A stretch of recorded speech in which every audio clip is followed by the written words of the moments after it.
learning outcome which is related to the cardinality and inclusion exclusion theorem.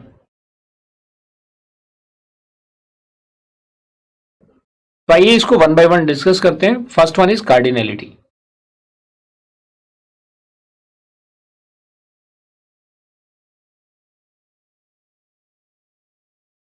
Cardinality देखिए, आप हमने पहले भी डिस्कस करी थी और मैंने आपको बताया भी था कि किसी सेट के अंदर जो डिस्टिंक्ट एलिमेंट होते हैं दे रिप्रेजेंट देयर कार्डिनलिटी या cardinality of that particular set.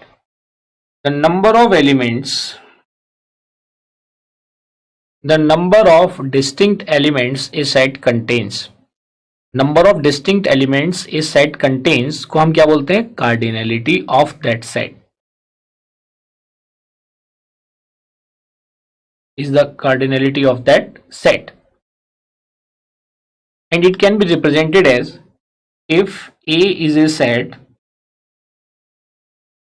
then cardinality is represented as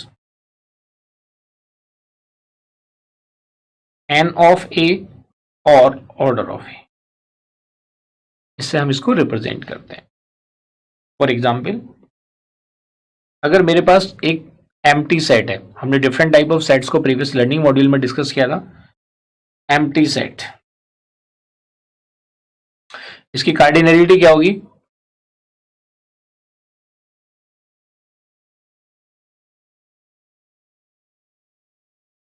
zero. Similarly अगर मैं बात करता हूं कि इसकी सिंगलेटन सेट की, जिसके अंदर एक ही एलिमेंट होता है, तो उसकी कार्डिनलिटी क्या हो जाएगी? It's cardinality n of A is equal to 1. और से फॉर एग्जाम्पल मैंने कंसीडर किया एक सेट जिसके अंदर कुछ एलिमेंट्स हैं A B C D E F, ये डिफरेंट एलिमेंट्स हैं, तो इसकी कार्डिनलिटी क्या होगी? कितने एलिमेंट्स हैं? 1 2 3 4 5 6 और सभी के सभी डिस्टिंक्ट हैं, तो n of A is equal to 6. तो इस तरह से हम कार्डिनलिटी फाइंड आउट करते हैं किसी भी सेट की. तो आइए अब देखते हैं inclusion exclusion theorem. Inclusion exclusion theorem क्या कहती है कि ये टू सेट्स के लिए अलग तरीके से वर्क करती है, थ्री सेट्स के लिए अलग. ऐसी फोर होंगे तो उसको डिफरेंट तरीके से ट्रीट करेगी. तो कार्टीज इंक्लूजन एक्सक्लूजन थ्योरम को अगर हम विद टू सेट्स डिस्कस करें, तो with two sets A and B and with three sets A B and C, कैसे हम फाइंड आउट करेंगे? Inclusion exclusion. देखिए, ये जो मैं यहाँ पे बात कर रहा हूँ, जो मैंने यहाँ पे ये बार लगाया है जिसको आप मोड भी कहते हैं, ये जो सिंबल है, जो मैंने दो पैरेलल लाइन लगाई है, इसको आप मोड भी बोलते हैं. और यहाँ पे हम क्या बोलेंगे? Cardinality.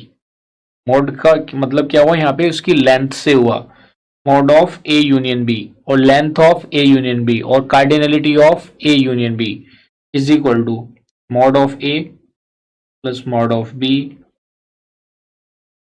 Minus mod of A intersection B. तो आप कॉल कर सकते हैं इसको, जो मैंने यहाँ पे मोड टर्म का यूज किया है, you can call this mod term as,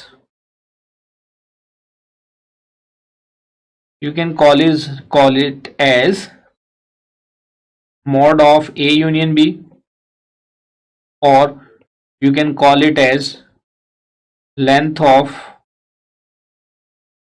A union B, or you can call it as cardinality of A union B. तो बाकी सबके लिए भी सेम चीज एप्लीकेबल है जो मैंने वहां पे मेंशन करी है. आइए अब हम देखते हैं इंक्लूजन एक्सक्लूजन थ्योरम. ये inclusion exclusion theorem with three sets क्या कहती है?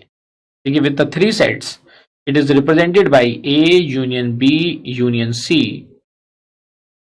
and it is equal to cardinality of A plus cardinality of B plus cardinality of C minus A B. देखिए, तीन कॉम्बिनेशन बनेंगे तीनों के, मतलब कितने कॉम्बिनेशन बनेंगे, ए बी के साथ आएगा, बी सी के साथ आएगा और सी ए के साथ आएगा, minus A intersection B minus B intersection C minus C intersection A. तो देखिए ये इंक्लूजन एक्सक्लूजन प्रिंसिपल है विथ 3 सेट्स और 3 वेरिएबल्स। आप इसे वेन डायग्राम की हेल्प से भी रिप्रेजेंट कर सकते हैं। इन दोनों को अगर हम वेन डायग्राम की हेल्प से रिप्रेजेंट करते हैं, how they will look like. देखिए मेरे पास 2 डिफरेंट सेट्स हैं, इंटरसेक्शन हो रहा है तो कॉमन भी आएगा। देखो इस केस में कैसे रिप्रेजेंट करेंगे, एक मेरा ये जो रिप्रेजेंट करता है, इट रिप्रेजेंट सेट ए, ये रिप्रेजेंट करता है सेट बी, और ये वाला जो पोर्शन है it represents A intersection B, ये इंटरसेक्शन बी को रिप्रेजेंट करता है क्रॉस वाला। और अगर मैं इसको पूरे को ब्लू से रिप्रेजेंट कर दूं, किससे रिप्रेजेंट करूं, ब्लू से, तो ये पूरा का पूरा किसको रिप्रेजेंट करेगा, ए यूनियन बी को। इसको विद एग्जांपल हम समझ लेंगे अभी थोड़ी देर में। सिमिलरली अगर मेरे पास 3 डिफरेंट वेरिएबल्स हैं तो उसका रिप्रेजेंटेशन कैसे करेंगे, देखिए 3 डिफरेंट वेरिएबल्स के केस में या 3 डिफरेंट सेट्स के केस में ए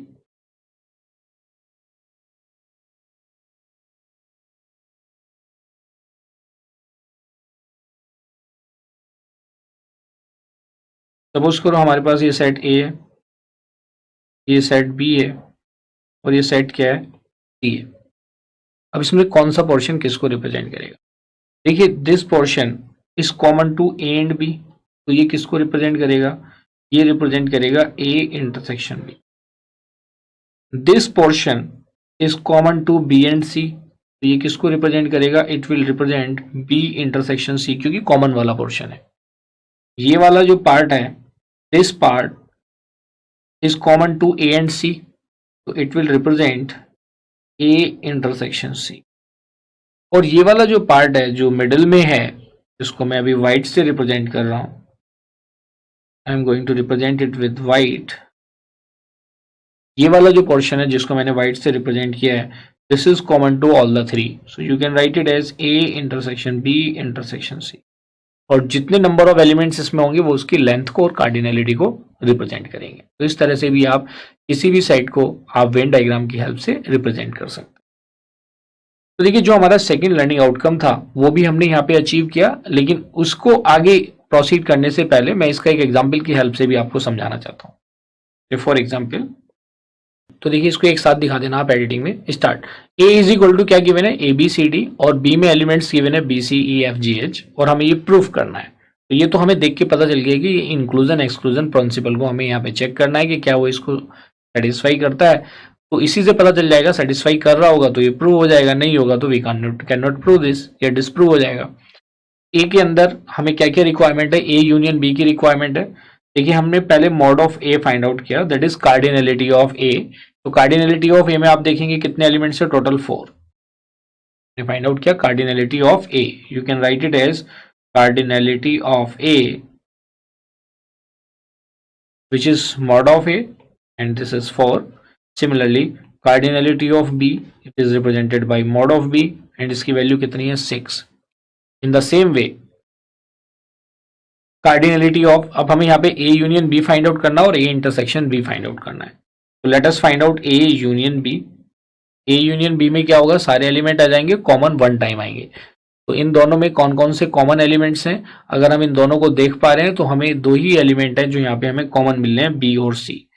बी और C are the only common elements in these 2 different sets. तो इसकी ए यूनियन बी में क्या क्या वैल्यूज आ जाएंगी, A B C D E F G and H.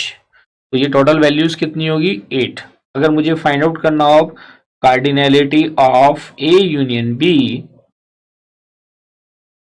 is represented by mod of A union B, and you can write it as 4 plus 4 is 8. Similarly we can find out A intersection B। क्या find out कर सकते हैं हम, A intersection B। तो A intersection B की value क्या आएगी, common to A and B. तो देखिए मैंने ऊपर अभी मार्क किया बी और C are the common elements, तो इसकी वैल्यू क्या आ जाएगी बी सी। अब अगर मुझे कार्डिनलिटी ऑफ फाइंड आउट करनी है, cardinality of A intersection B which is represented by mod of A intersection B which is equal to 2, क्योंकि इसके अंदर 2 ही एलिमेंट्स हैं। आइए अब हमें इसको प्रूव करना, we have to prove this. इसको प्रूव करने के लिए अब देखेंगे आप ए यूनियन बी, तो ए यूनियन बी की वैल्यू अब हम क्या ले लें, हमें पता है कि ए यूनियन बी की वैल्यू हमारी 8 है, की वैल्यू कितनी है 8 है, तो हम इसकी राइट हैंड साइड ले लें। अगर right hand side is equal to left hand side आ जाता है तो दोनों सेम है, तो let us consider the right hand side, and right hand side is mod of A plus mod of B minus mod of A intersection B. तो इसकी value क्या आ जाएगी, the value of mod of A is 4 and mod of b is 6 minus mod of a intersection b, and mod of a intersection b is 2, तो ये value आ जाएगी 10 minus 2 which is equal to 8। अब ये जो 8 value है it is equal to value of a union b which is the left hand side, hence proved। तो देखिए ऐसी ये तो 2 सेट्स के साथ था, वो 3 सेट के साथ भी आपसे प्रूव करा सकता है। तो इस टाइप की प्रॉब्लम ही यूजुअली एग्जामिनेशन में पूछी जाती है। तो देखिए जो हमने हमारा सेकंड लर्निंग आउटकम था उसको भी हमने यहाँ पे अचीव कर लिया है। So let us have a knowledge check.